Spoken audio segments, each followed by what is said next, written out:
నమస్కారం ప్రియా చౌదరి గారు. నమస్తే. చాలామంది లైఫ్లో మనం మాత్రమే ఎదగాలి అనుకునేటువంటి వాళ్ళు చాలామంది ఉంటారండి. ఫ్రాంక్గా చెప్పాలి అని అంటే ఒక లీడర్కి ఉండాల్సినటువంటి ముఖ్యమైన లక్షణం ఏదైనా ఉంది అని అంటే చుట్టుపక్కల ఉన్న వాళ్ళకి ఎప్పుడైతే పని కల్పిస్తారో లీడర్ మీద రెస్పెక్ట్ పెరుగుతుంది. దాంతోపాటు ఏదైతే మనసులో అనుకుంటున్నాడో లీడర్ అది ఎక్కువ మందికి రీచ్ అవ్వడానికి అవకాశం ఉంటుంది. అండ్ ఉపాధి కూడా అదే విధంగా జరుగుతుంది. ప్రతి ఒక్కరికి వాళ్ళ ఫ్యామిలీలు కూడా బాగుపడతాయి. బట్ ఎప్పుడన్నా సమాజంలో ఇండివిజువాలిటీ ఎక్కువైపోయింది. దాంతోపాటు నేను మాత్రమే బాగుంటే చాలు, పక్కనోడు ఏ విధంగా అయినా పర్లేదు అనేటువంటి ఆలోచన స్థాయికి వెళ్ళిపోయింది. అండ్ ఎవరి స్వార్థం వాళ్ళు చూసుకొని వెళ్ళిపోతున్నటువంటి సిచ్యువేషన్స్ మనం చూస్తున్నాం. చుట్టుపక్కల మన ఫ్రెండ్స్లోనే చాలామందిని చూస్తూ ఉంటాం మనం. పక్కవాడు ఎదగకూడదు, నేను మాత్రమే ఎదగాలి, పక్కవాడు ఎదగకూడదు, అసలు ఎదిగితే ఓర్చుకోలేము, ఓర్వలేము అనేటటువంటి అటిట్యూడ్ ఇప్పుడు నేను చాలా చూస్తున్నాను. నేను చాలా గమనించానండి. అవును, అది ఎంత భయంకరంగా ఉందంటే ఇంట్లోనే తోబుట్టువులు ఎదిగితే చూడలేని తనము. అదే అండి. అలాగే ఒక ఇంట్లో ఒక చోట ఉన్నవాడు పక్కింటాడు ఎదుగుతుంటే లేని తనము. ఎక్కడా కూడా ఒక ఇద్దరి మధ్య స్నేహం కానీ, ఇచ్చిపుచ్చుకునే పవిత్రమైనటువంటి భావన కానీ, ఆత్మాభిమానాలు కానీ ఎక్కడ లేవు. నాగరాజు గారు కనబడ్డారు కాబట్టి మాట్లాడించాం, పక్కన ఉన్నారు కాబట్టి పలకరించాం, ఇవే ఉన్నాయి తప్ప ఎక్కడా కూడా మనుషుల్లా బ్రతకడం లేదు నవే డేస్లో. ముఖ్యంగా అండి, అంటే ఈ వీడియోలో నాకు కావాల్సిన పాయింట్ ఒకటి అడుగుతాను మిమ్మల్ని. ఇండివిజువాలిటీ అనేది ఉండొచ్చు, అది కొంతవరకు ఎక్కడ సందర్భానుసారాన్ని బట్టి. కానీ వ్యవస్థగా ఎదగాలనుకున్నప్పుడు ఇండివిజువాలిటీ ఎప్పుడూ చూసుకోకూడదు. మన వల్ల 10 మందికి ఉపయోగం ఉంది అని అనుకుంటే, మన దగ్గర ఆ టాలెంట్ ఉంది అనుకుంటే అది పంచాల్సినటువంటి అవసరం చాలా ఉంది. కొంతమంది అది కూడా చేయరు. అది బ్రేక్ అవ్వాలి. దాంట్లో ఉండేటువంటి పాజిటివ్ తెలియాలి ప్రతి ఒక్కరికి. ఆ ఇండివిజువాలిటీ బ్రేక్ అయ్యి ఈడు మనోడు పలానావాడు అని చెప్పేసి అటువంటి అని చూసుకోకుండా స్వతహాగా నా దగ్గర ఇది ఉంది, 10 మందికి ఇస్తే నేను కూడా బాగుపడతాను అనేటువంటి ఆలోచన జ్ఞానం రావాలి. దానికి ఈ వీడియోలో ఏం చెప్తారు? అందరికీ కరెక్ట్గా అర్థం అవ్వాలి అనుకుంటే ఒక ఇద్దరు మహోన్నతమైనటువంటి వ్యక్తుల గురించి చెప్తాను. ఒక సంస్థ గురించి చెప్తాను, ఒక వ్యక్తి గురించి చెప్తాను. ఓకే, ముందు వ్యక్తి గురించి చెప్తాను. అందరికీ తెలిసినటువంటి వ్యక్తి, అది film actor Krishna, super star Krishna. అంటే అసలు అందరికీ అర్థమయ్యేటటువంటి ఇది. ఎందుకు ఇదే తీసుకుంటున్నారంటే ఎవ్రీబడి నోస్ దట్. కాబట్టి ఇవాళ ఇండస్ట్రీలో కూడా చాలామంది తెలుసుకోవాల్సినటువంటి విషయం. కాబట్టి ఎందుకంటే ఏదైనా ఏ ఇండస్ట్రీ అయినా కూడా నాగరాజు గారు అది సమాజంతో అనుసంధానమై ఉంటుంది. కానీ ఎవరికి వాళ్ళు వ్యక్తిగతంగా స్వార్థం కోసం పనిచేసుకుంటూ వాళ్ళకు అవసరమైనప్పుడు మాత్రమే సమాజాన్ని తీసుకొస్తారు దాంట్లోకి.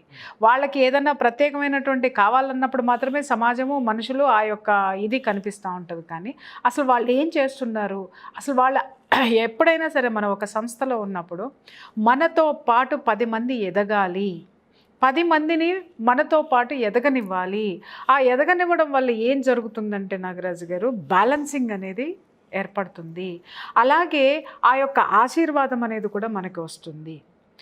ఈయన కృష్ణ గారు నా చిన్నప్పుడు అనమాట, నాకు చాలా ఎందుకు చెప్పానంటే మొన్న ఎపిసోడ్లో కూడా చెప్పాను, ఆయన నాకు నా యొక్క హీరో అని చెప్పేసని.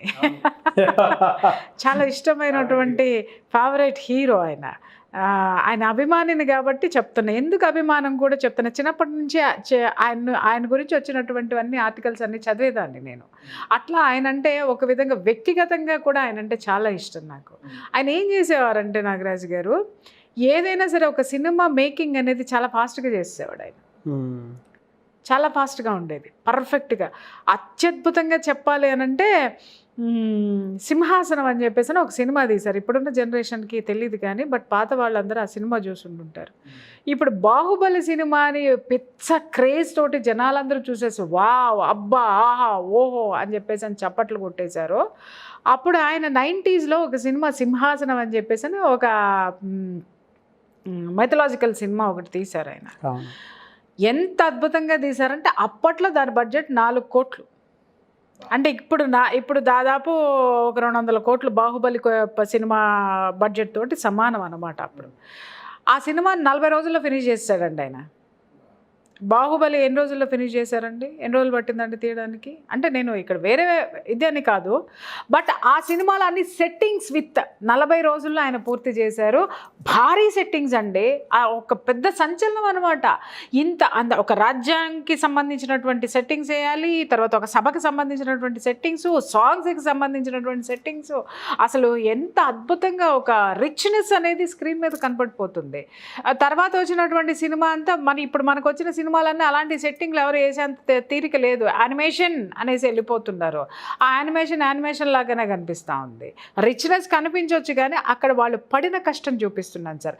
ఇక్కడ యానిమేషన్ వెనక ఎంతమంది పనిచేస్తారు అనేది మనం ఒక పక్కన పెడితే, అదే ఒక సినిమాకి భారీ సెట్టింగ్ వేయడానికి ఎంతమంది కార్మికులకి పని దొరికింది, ఎన్ని వందల మంది పనిచేసి ఉంటుంటారు, వాళ్ళకి ఎన్ని రోజులు జీవన భృతి దొరికింది.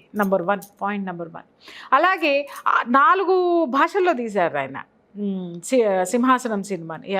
హిందీ అండ్ తెలుగు రెండిట్లో 2 భాషల్లో తీశారు. అది ఎంత రిచ్నెస్ అంటే అక్కడ కూడా బ్లాక్ బస్టర్ మూవీ అది. హిందీలో జితేంద్ర యాక్ట్ చేశారు. అది పెద్ద పెద్ద స్టార్స్తో తీసినటువంటి సినిమా అండి. అది ఈ రోజుల్లో ఎవరికైనా సాధ్యమవుతుందా? అది కేవలము ఆయన యొక్క సమర్థత, ఆయన పని పట్ల ఆయనకు ఉన్నటువంటి అంకిత భావం ఏదైతే ఉందో అది ఆ రోజుల్లో జరిగింది. తర్వాత నా చిన్నప్పుడు 80s నాకు బాగా గుర్తు, ఒక సంవత్సరంలో ఇవాళ ఒక్కొక్క హీరో సినిమా రిలీజ్ అవ్వడానికి ఎన్ని సంవత్సరాలు పడుతుంది చెప్పండి? 2 సంవత్సరాలు, మినిమం 2 years, మ్యాక్సిమం 5 ఏళ్ళు పట్టినా కూడా మీరు ఆశ్చర్యపోవక్కర్లా. ఆ 5 ఏళ్ళు ఆ సినిమాకి సంబంధించినటువంటి ఇంటర్వ్యూలతోటి, ఆ సినిమాకి సంబంధించినటువంటి వార్తలతోటి గడిపేస్తున్నారు. వస్తుంది అని అలా ఇచ్చుకుంటూ.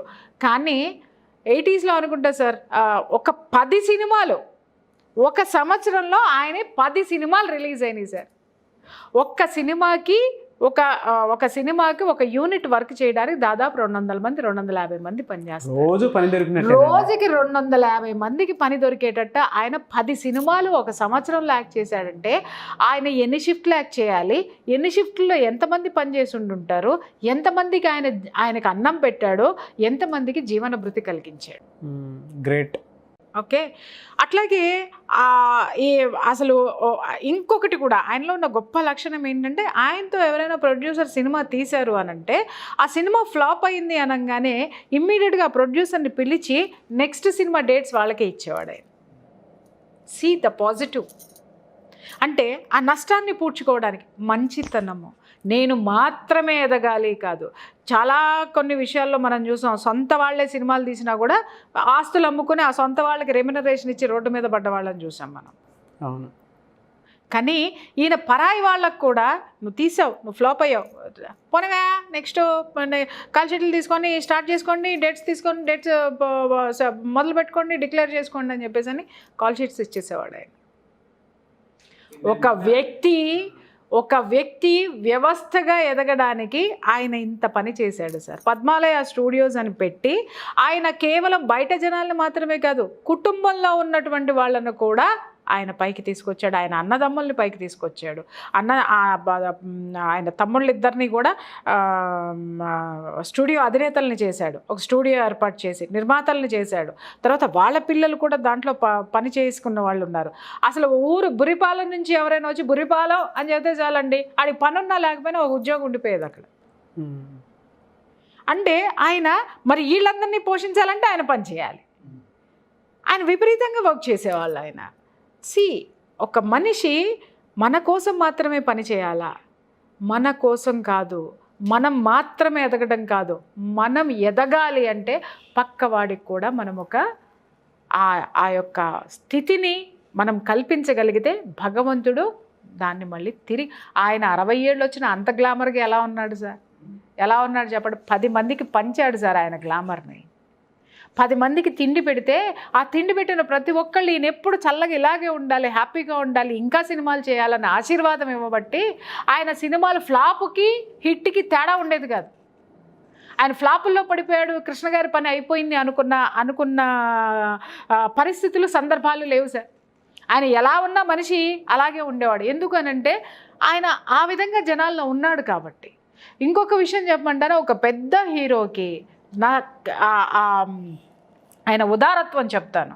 ఇప్పుడు నేను మాత్రమే ఎదగాలనుకునేటటువంటి వాళ్ళని ఇప్పుడు మనం చూస్తున్నాము.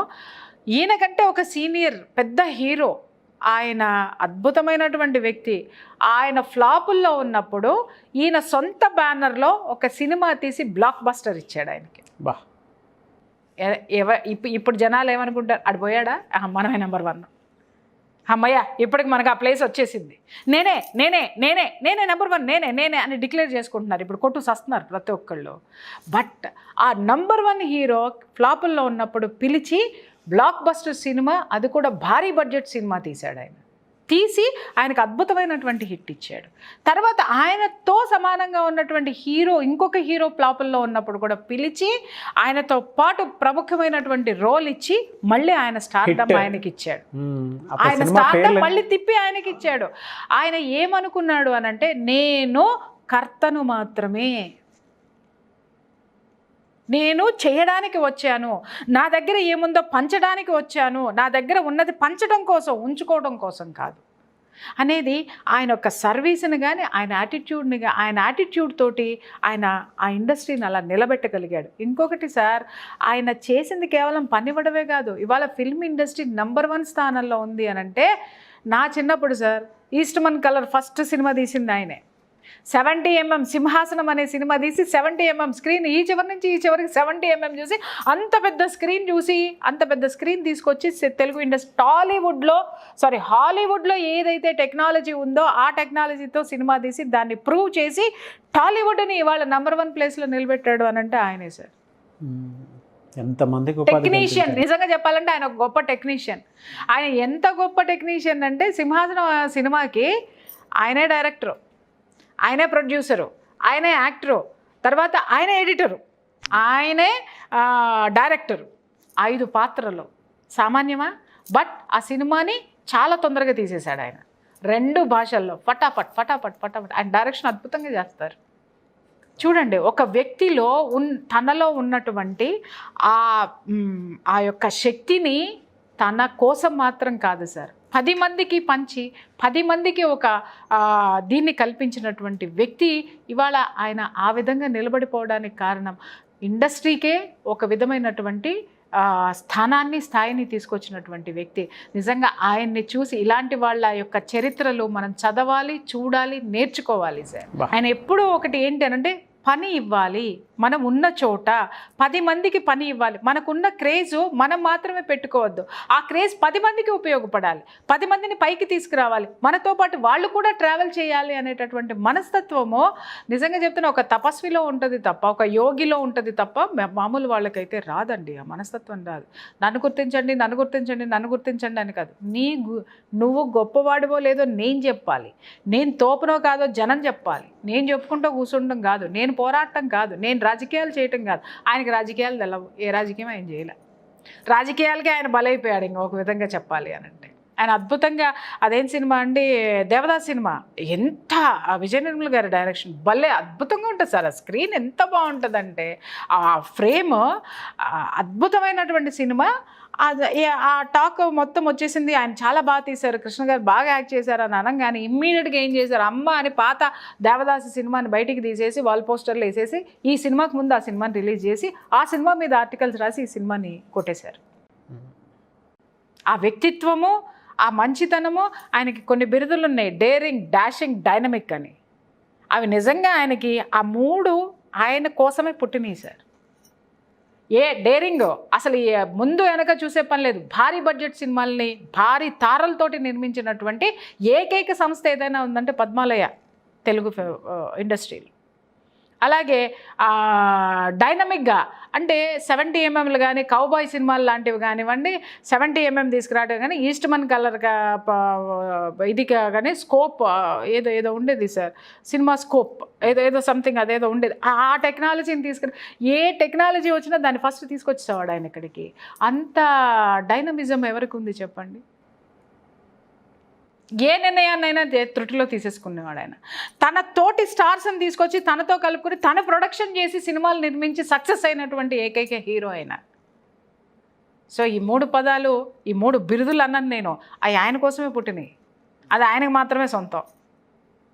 కాబట్టి కనీసము ఇండస్ట్రీలో ఉన్న వాళ్ళైనా సరే మనతో ఉన్నటువంటి ఆ మహానుభావుల గురించి సీనియర్స్ నుంచి ఈ జూనియర్స్ నేర్చుకోవాల్సినవి చాలా ఉన్నాయి సార్.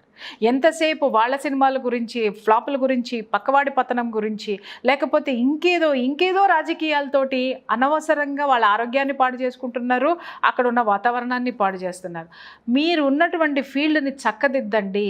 ఆయన పరిశ్రమించాడు, పరిశ్రమలో నిరంతరం పరిశ్రమించాడు, పరిశ్రమని నిలబెట్టే దిశగా ఆయన అడుగులు వేశాడు. కాబట్టి వీళ్ళు ఎప్పటికీ ఉండిపోతారు సార్. ఒక రామారావు గారు, ఒక నాగేశ్వరరావు గారు, ఒక కృష్ణ గారు తర్వాత ఎవరైనా సార్ ఈ ఇండస్ట్రీలో.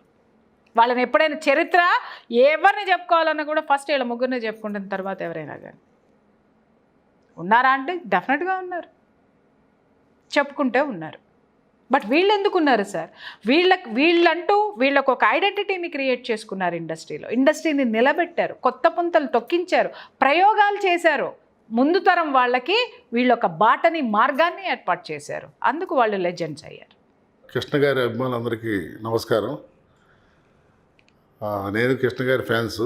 ఎందుకంటే విజయవాడలో కృష్ణ గారి అభిమానిగా అంటే 1982 దగ్గర నుంచి కూడా ఎన్ని కార్యక్రమాలు చేసామంటే మేము కృష్ణ గారు అసలు కృష్ణ గారి సినిమా రిలీజ్ అవుతుందంటే అంటే మేము ఫ్యాన్స్ ఏంటంటే నేను, హుస్సేను, చంటి, 1982 బ్యాచ్, మున్సిపల్ నాగేశ్వరరావు, రెడ్డి గారు, వీళ్ళందరూ కూడా ఒక ఫ్యాన్స్గా ఏర్పడి మేము గాంధీనగర్లో అసలు రాజీవరాజ్ సెంటర్లో మన వీరమాచినేని రామకృష్ణ గారు వీళ్ళందరం కూడా మేము అక్కడే ఉండేవాళ్ళం. ఎందుకంటే కృష్ణ గారు అంటే మాకు అభిమానం మామూలు అభిమానం కాదండి. అసలు ఆయన చేసిన సాహసాలు సినీ చరిత్రలో కూడా ఎవ్వరూ చేయలేదు. ఆయన చేసిన సినిమాలు 350 పైగా సినిమాలు చేస్తే అందులో 270 సినిమాల దాకా సూపర్ హిట్లు అయినాయి, సూపర్ డూపర్ హిట్లు అయినాయి. అందులో కృష్ణ గారు చేసిన సాహసాల్లో 35mm colour, first colour film తేనె మనసులు, అందులో ఆదుర్తి సుబ్బారావు గారి డైరెక్షన్లో మొట్టమొదటిసారిగా కృష్ణ గారు హీరోగా పరిచయం అయ్యారు. తర్వాత దగ్గర నుంచి black and white Goodachari 116 super duper hit అండి. అక్కడి నుంచి కెరీర్ అనేది నెంబర్ 1గా సూపర్గా జేమ్స్ బాండ్ పిక్చర్లు అన్నిటి కూడా తెలుగులో ఆజ్యం పోసింది ఓన్లీ సూపర్ స్టార్ కృష్ణ గారు. అల్లూరి సీతారామరాజు స్కోప్ చిత్రంగా సంచలనం సృష్టించింది. అది కొన్ని విభేదాలు దాంతో అన్నగారికి ఆయనకి వచ్చినా కూడా తర్వాత అన్నగారు కూడా కృష్ణ గారిని మీరు చేశారు, చాలా బాగా చేశారని చెప్పి అప్రిషియేట్ చేశారు, మెచ్చుకున్నారు. కృష్ణ గారు అంటే అన్నగారికి ప్రాణం. అంటే అన్నగారు అంటే కృష్ణ గారి అభిమాని. ఆయన కూడా ఏదో తప్పని పరిస్థితుల్లో వాటిల్లో కాంగ్రెస్లో ఉండి పోటీ చేసినా కూడా అభిమానులుగా మేము కృష్ణ గారికి చేసినా కూడా ఆయన సాహసాలు అనేది మరవలేమండి.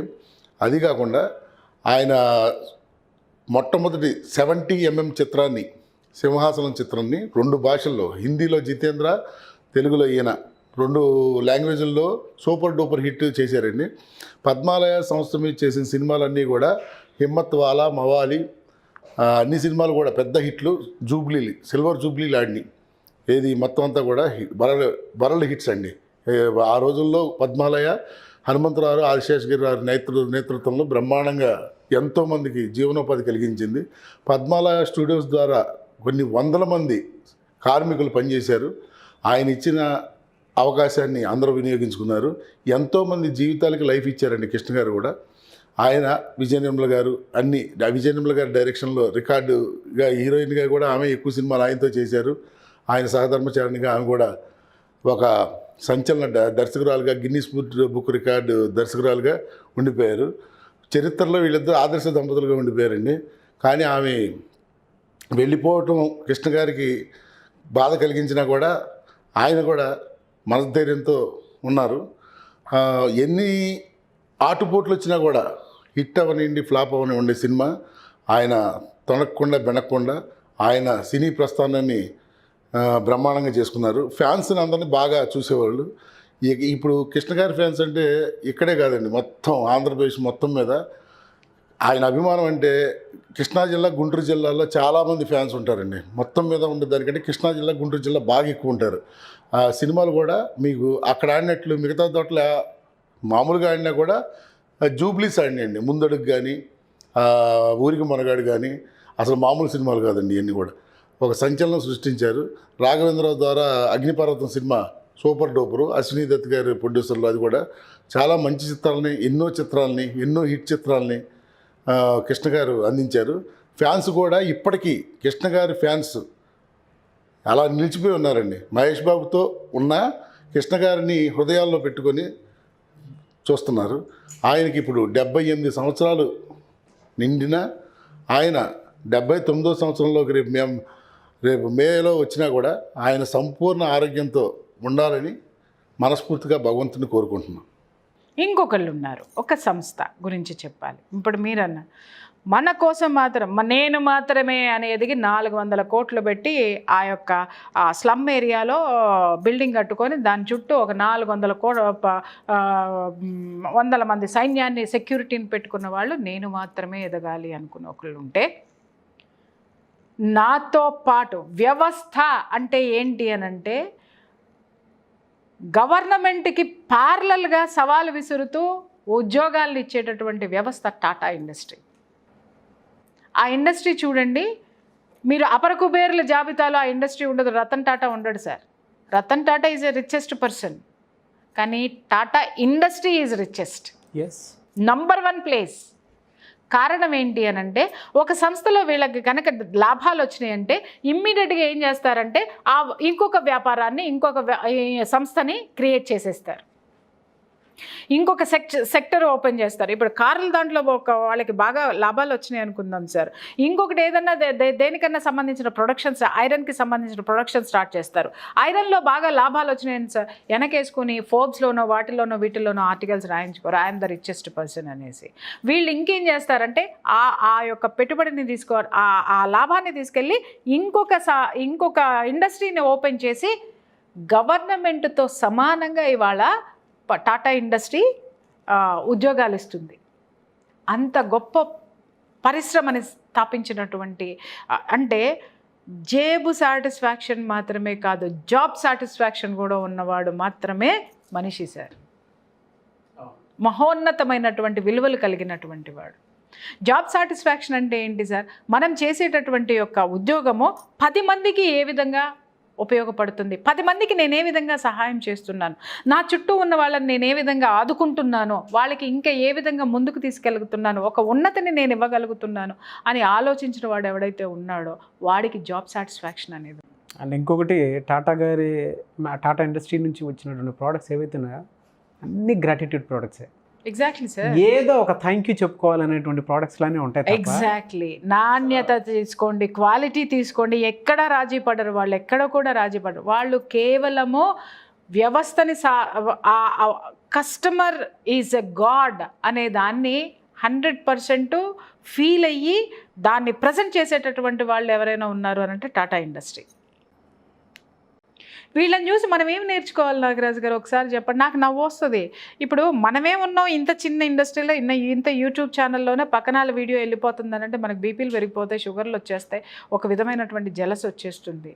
అరే మనం సంతోషించము, అరే ఇంత మంచి సబ్జెక్ట్ వెళ్ళిందా, ఓకే నేను నా వీడియోస్ వెళ్ళట్లేదు అని అంటే నేను ఏ సబ్జెక్టుని ఎంచుకుంటున్నాను, నేను జనాల్లోకి ఎందుకు వెళ్ళలేకపోతున్నాను అనే విశ్లేషణ మానేసి వాడిని ఎలా పడగొట్టాలి, వాడి మీద ఏ బురద చల్లాలి, వాడి దగ్గర ఉన్న టెక్నీషియన్లు ఎలా లాక్కోవాలి, లేకపోతే ఈ అమ్మ మీద ఏ విధమైనటువంటివి ప్రచారం చేయాలి, ఏమండి కింద ట్రోలింగ్లో వస్తున్నాయి, ఆమెను తెగదిట్టేస్తున్నారు, అయినా సరే ఆవిడ వీడియోలు ఎందుకు వెళ్తున్నాయని మోసేటటువంటి ఇవన్నీ మనం చూస్తున్నాం ఇంత చిన్న దాంట్లో. How narrow mind it is. అలాగే తన దగ్గర పని చేసేటటువంటి ప్రతి ఒక్కళ్ళని కూడా ఒక్కొక్కళ్ళకి ఇదిగో నాగరాజు ఇన్ని ఛానల్స్కి నువ్వు ఒక ఛానల్ పెట్టుకో, ఎన్ని ఛానల్స్ పెట్టుకుంటావో పెట్టుకో, ఇదిగో నేను నీకు ఈ స్పేస్ ఇస్తున్నా, నువ్వు బాగుపడు. ఇంకొకళ్ళని పిలిచి రే ఇదిగో ఈ సెక్టర్ మొత్తం నీకు ఇస్తున్నా, నువ్వు బాగుపడు. అరే నువ్వు ఇదిగో ఈ స్పిరిచువల్ ఛానల్స్ అన్నీ చూసుకో, నువ్వేం చేస్తావు, నువ్వు నాకేం చేస్తావు చెయ్యి, ఇదిగో నీకు ఒక ఇన్ఫ్రాస్ట్రక్చర్ నీకు ఇచ్చేస్తున్నానని చెప్పేసి అని. ఇదే ప్లేస్లో ఈ సంస్థకి సంబంధించినటువంటి సుమన్ గారు నేను చూస్తున్నాను కదా, నేను వాస్తవంగా చెప్తున్నాను. నేను ఇక్కడ అతుక్కుపోవడానికి కారణం కూడా ఏంటంటేనంటే ఆయన వ్యక్తిత్వం కూడా ఒక కారణం. ఆయన ఇక్కడ ఏంటంటే నేను మాత్రమే ఎదగాలి అనే యాటిట్యూడ్ నేను ఆయనలో చూస్తే నేను ఎప్పుడో తటాపుట్ట సర్దేసుకుని వెళ్ళిపోయి ఉండేదాన్ని. చిన్నపిల్లలైన తనకంటే చిన్న వాళ్ళందరినీ కూడా తప్పులు చేసినా కూడా ఒక తండ్రిలాగా ఎన్నిసార్లు మందలించాలో అన్నిసార్లు మందలిస్తూ ఉంటాడు, ఎక్కడ దారిలో పెట్టాలో పెడుతూ ఉంటాడు. కానీ వాళ్ళని బయటికి పోకుండా జాగ్రత్తగా కాపాడుతూ వాళ్ళ లైన్లో పెడుతూ వాళ్ళని పైకి తీసుకురావాలి కావాలనేటటువంటి తపన, ఆయన జేబులో ఒక్క రూపాయి కూడా పెట్టుకోకుండా ఇవాళ తనకున్నటువంటి అనా పైసలతో సహా ఇదే యూట్యూబ్ రంగంలో పెట్టి, ఇదే డిజిటల్ రంగంలో ఇన్వెస్ట్ చేసి 10 మందిని మీలాంటి వాళ్ళని తయారు చేసి కూర్చున్నటువంటి వ్యక్తిత్వం కూడా, వ్యక్తిత్వం కూడా ఉన్నటువంటి వ్యక్తిని కూడా మనం మన సుమన్ గారిలో మనం చూడొచ్చు సార్. మన చుట్టూ వెతికితే ఇలాంటి వ్యక్తులు ఉన్నారు. వీళ్ళని చూసి సార్ మన అధిపతి ఎలా ఉన్నాడో చూసి మనం ఆ శక్తిని మనం అడాప్ట్ చేసుకున్న రోజున మనం కూడా లీడర్ అవుతాం తప్పితే పక్కవాడిని అరే నిన్నెలా పెట్టాడో నన్ను అలాగే పెట్టాడు కదా, నన్ను ఎలా పెట్టాడో నిన్ను అలాగే పెట్టాడు కదా, నీ మీద తీసుకుపోయి నేను ఆయనకి ఆయనకి తెలవదా ఎవరెట్టంటాడు అన్న సంగతి? ఆయనకి ఒక అనాలిసిస్ ఉండదా? నీ వ్యక్తిత్వాన్ని నువ్వు దిగజార్చుకు నువ్వు ఎదుగు. 10 ఛానల్స్ నుంచి 100 ఛానల్స్కి వెళ్ళు. ఆ 100 ఛానల్స్ నుంచి CEO స్థాయికి రా. అంతేగాని ఆ ఉన్న ప్లేస్లో పక్కనాన్ని ఎట్టబడేద్దామా, ఈయన్ని ఎట్టబడేద్దామా, ఆడిని ఎట్టబడేద్దామా అనేటటువంటి ఆలోచనలు కనుక పెట్టుకొని మీరు ముందుకు వెళ్ళారనుకోండి, ఏమవుతుంది నాగరాజు గారు? ఒంటరిగా బయటకు వెళ్తారు. ఇక్కడ ఉంటే వ్యవస్థ ఉంటుంది మీ వెనక, బయటికి వెళ్తే ఒంటరిగా వెళ్ళాల్సి వస్తుంది.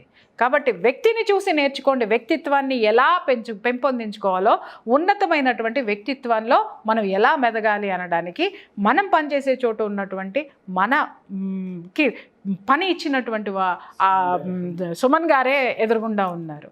ఇలాంటి వాళ్ళు చాలామంది ఉన్నారు నాగరాజు గారు. మన కోసం మనం ఒక పని పెట్టామంటే నాకు ఒక బెంచ్ కారు కొనుక్కోవాలో, లేకపోతే నాకు ఒక ఇది కొనుక్కోవాలో అనేటటువంటి యాటిట్యూడ్ తోటి వచ్చిన వాళ్ళు చాలామంది ఉన్నారు.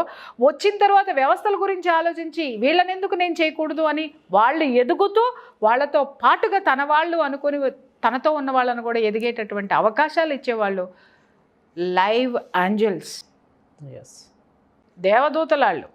ఈ భూమి మీద ఉన్నటువంటి దేవదూతల కింద మనం కొలవాలి తప్ప అంతకుమించి I have no words to speak about them. భలే ఎగ్జాంపుల్స్ తీసుకొచ్చి చెప్పారండి. రియలీ అంటే గ్రేట్ అండ్ మోటివేషనల్. అంటే నేను చూసాను కాబట్టి నేను ఫీల్ అయ్యాను కాబట్టి వీళ్ళని. అంటే ఇంకా చాలా మంది ఉన్నారు, కాకపోతే మన పరిధిలో అందరికీ తెలిసినటువంటి వ్యక్తుల గురించి మాట్లాడాలనిపించింది. సో నేను మాత్రమే ఎదగాలి, నేను ఎదగాలి అనుకో విశ్వాసం, నేను మాత్రమే ఎదగాలి అనుకోవడం అహంభావం. ఆ అహంభావం ఎప్పటికైనా మనల్ని కింద పడేస్తుంది నాగరాజు గారు. ఇప్పుడు కృష్ణ గారు ఇండస్ట్రీని ఇంత పెద్దగా తీసుకొని వచ్చారు. ఇవాళ కృష్ణ గారిని పక్కకి పెట్టడానికి లేదు, ఏ వ్యవస్థ పెట్టి ఇంకొక అడుగు ముందుకు వేయలేదు. ఆయన అనరు, ఆయన ఎవరైనా సరే లెజెండ్ అని అంటారు, ఆయన గొప్పవాడనే మాట్లాడతారు. ఎందుకంటే ఆయన అన్నిటి మీద అంత గ్రిప్ సంపాదించుకున్నటువంటి వ్యక్తి, అందరితోటి మమైకమైపోయి ఒక మంచి వ్యక్తిత్వాన్ని సంపాదించుకున్నటువంటి వ్యక్తి.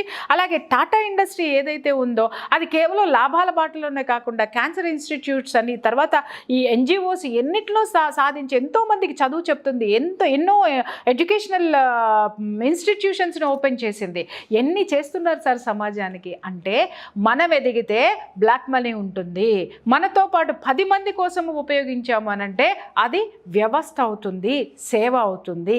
సో రేపు పొద్దున చాలా మన పెద్దవాళ్ళు ఒక మాట చెప్తారు, ఒరే బతికున్నప్పుడు 4 రాళ్ళు వెనకేసుకోండిరా, చచ్చిపోయిన తర్వాత 4 మనుషులు మోసుకెళ్ళే వాళ్ళని చూసుకుంటారా అంటారు. అంటే ఏంటి సార్?